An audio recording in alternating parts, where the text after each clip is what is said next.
Well, everyone's here. It's GNATV's anniversary, first year anniversary.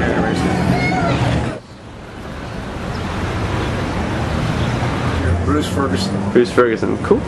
Part of painting, and it's all four of them creates a woman, and this piece here actually works on its own as a single piece, but the four of them can be staggered in a staircase or in a corner like this.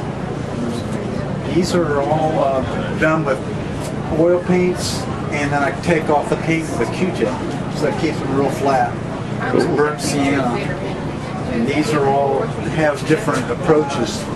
This one over here is dancing with the mangroves because it gives that waltzing effect. The man in the mangrove.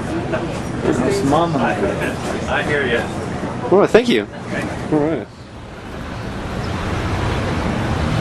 This is Richard Stewart, and he does photography or painting? Photography, yeah. I do anything that in nature, primarily any kind of natural beauty, and I like to.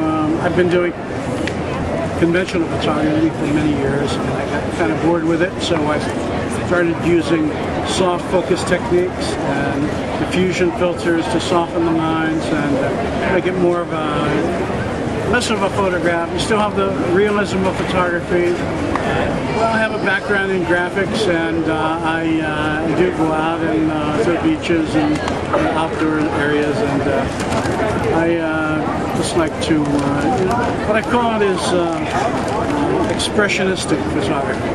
So it's really not photography as most people see it. What advice do you have for young artists that are trying to make it into the artist world? Just take lots of pictures, learn how to use Photoshop, because where we had dark rooms in the past and you had some creative ways to alter pictures, Photoshop now gives you all the tools you need, more creative control than ever, and you can try something. It gives people, it just opens their horizons. Cool. Thank you very much. You're very welcome. My name is Duncan McClellan. I'm a glass artist here in Tampa, Florida. Primarily I work in doing overlays and raw work.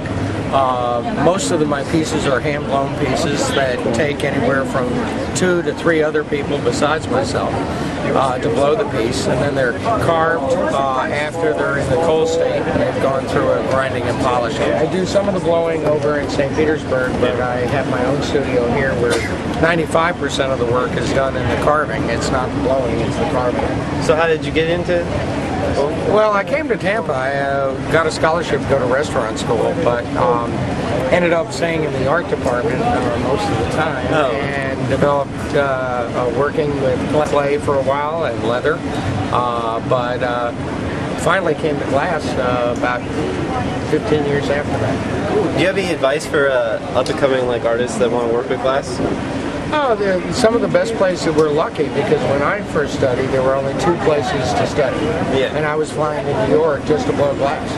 But now there's many, many more places. As a matter of fact, in this area, the Art Center in St. Petersburg will be opening a facility that will be for teaching. And down in Gulfport, there's a group called Industrial Arts that has a program where they teach glass blowing. Cool. All right, thank you. You're welcome. Thanks for coming by. Enjoy the show. With John, tell me a little bit about yourself. Are you from Tampa, or? I'm actually from Denver, and moved here about 5 years ago. Basically show my work in art shows around the state.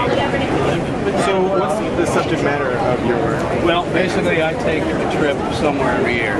Lately it's been to Europe. I just choose a place, and I take my pedal with me and my easel. And I'm on the road, and just stop where I want to paint, and take photographs, and work from close to my studio. If I didn't work for GNATV, I'd probably do what he's doing. That's awesome. That's pretty cool. What kind of advice do you have for upcoming new artists that want to get into this? I would say do what you like and don't give up, because it's tough. level yourself, and you get momentum, and people will respond to your work. It's going to keep you going. Awesome. Let's do it. Thanks very All much. right. Cool. I'm here with Jeff. He's a painter. The most common thing you see in my work in my booth is this stone, which is this 3 mark thing, which is a symbol for life. And it's about, well, in its context, it's about lifetime, lifestyles, history of people, and other type of look at it. But it's something that develops in my work, and it's based on the idea that 3 things are not coincidence, they're a pattern. First thing, maybe you don't know what's going on. 2, maybe something's going on. 3 things, make sure you notice the pattern. You can see there's a lot of commercial crap in this for people that they just sit there all day long and say, "Bye, that's what I'm going to make," and it's crap. It's really sucking. It sucks, and then you might as well be, one of these towers here, banking, mortgage selling. One final question, the most controversial question I have is, what's your favorite beer? One in my cup at a particular time as long as it's cold.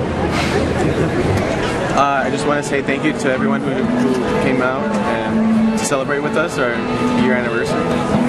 There goes John. He's a good friend of mine.